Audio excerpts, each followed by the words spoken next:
Elmer Allen was designated experimental test subject Cal 13. On July 18, 1947, in a San Francisco hospital, he was injected with plutonium in the left leg. 3 days later, the leg was amputated at mid-thigh. Elmer was a porter for the Pullman Company who injured his leg while stepping off a train. He was diagnosed with a fracture that developed into a cyst. The first test for cancer was negative. The second test indicated cancer. Unable to work, he was forced to return to Italy, Texas, with his wife and 3 children after the operation.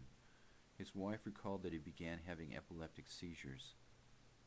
He would chew through the spoon, his tongue, too. Elmer began drinking heavily and told his best friend that he had been used as a guinea pig, but no one, not even his family doctor, believed him. The doctor later diagnosed him as a paranoid schizophrenic. During an effort to collect the bodies of the people injected with plutonium, it was discovered to their amazement that 4 of these people were still alive.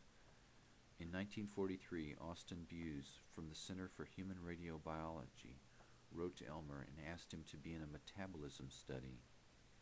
He and his wife were brought to Chicago, and Elmer's urine and feces were collected for 2 weeks as he stayed in the hospital. The trip was paid for, and Elmer received $140 plus $13 a day expenses. X-rays revealed bone damage consistent with radiation.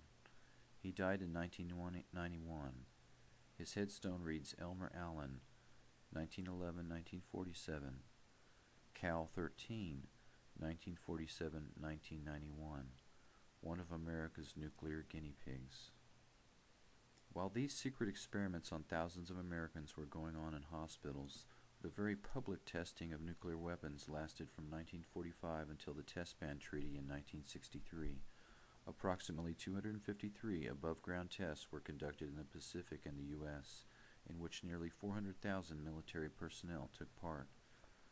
The external dose of beta radiation was measured by badges, but these were not distributed in significant numbers.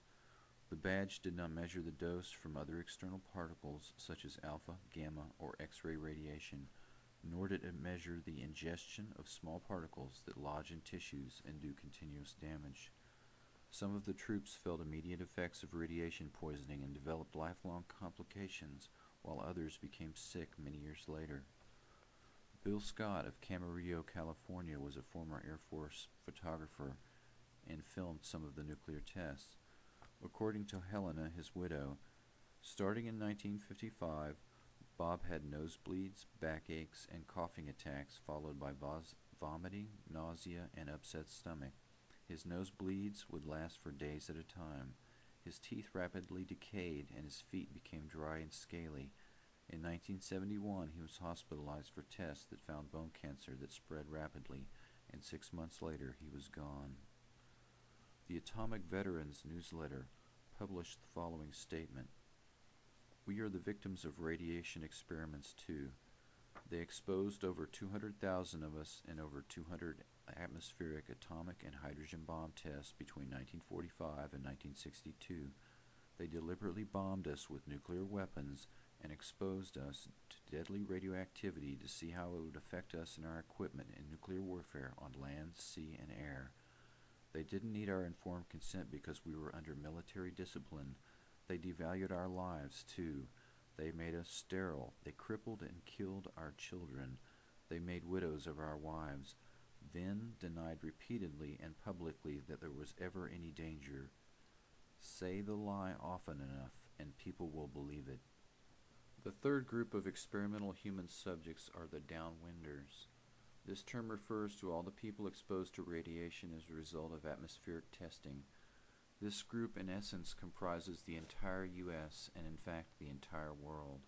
Fallout from all 2,000 nuclear tests has deposited plutonium and other radioactive substances in the bodies of every human being on Earth. At what point this experiment would prove fatal for all human life is unknown, but it is known that the human embryo is very vulnerable and that 1 to 2 rads is sufficient to cause deformity or death. Radiation fallout maps indicate that this much radiation and more has been deposited across the continental United States. Brenda Weaver lived most of her life 7 miles from Hanford in an area known as Death Mile. Her family always seemed sick, and she developed thyroid disease at 12 and had an ovary removed at 14. In the early 60s, the sheep on her farm were born missing legs, body parts, missing eyes. Her daughter, Jamie, was born in 1965 without eyes. Says Weaver, she has eyelashes and eyelids and tear ducts, but no eyes. It makes life difficult. It's hard to be blind. One study documents an unexplained increase in child mortality in the U.S. that began shortly after testing began and decreased when atmospheric testing ended. It was acknowledged that a full-scale nuclear exchange could have ended the human race, but it is also possible that continued testing could eventually accomplish the same result. It should be noted that underground tests vent radiation, and these tests are ongoing. The government held hearings in the 1990s and gave monetary compensation to several individuals injected with plutonium, but not the hundreds of thousands of others injured in secret testing. The government report is largely a whitewash. Few victims were compensated, and no scientist or government employee was ever punished. The institutions claimed ignorance, or that patients were fully informed, when this was patently false in all cases. They have largely dodged the responsibility for participating in these acts. After the advisory committee's final report, the children of the deceased plutonium victims had the following statements. I guess the government really won. All the culprits that planned and executed this thing got away with it. For them to say that a little apology is enough is just beyond belief.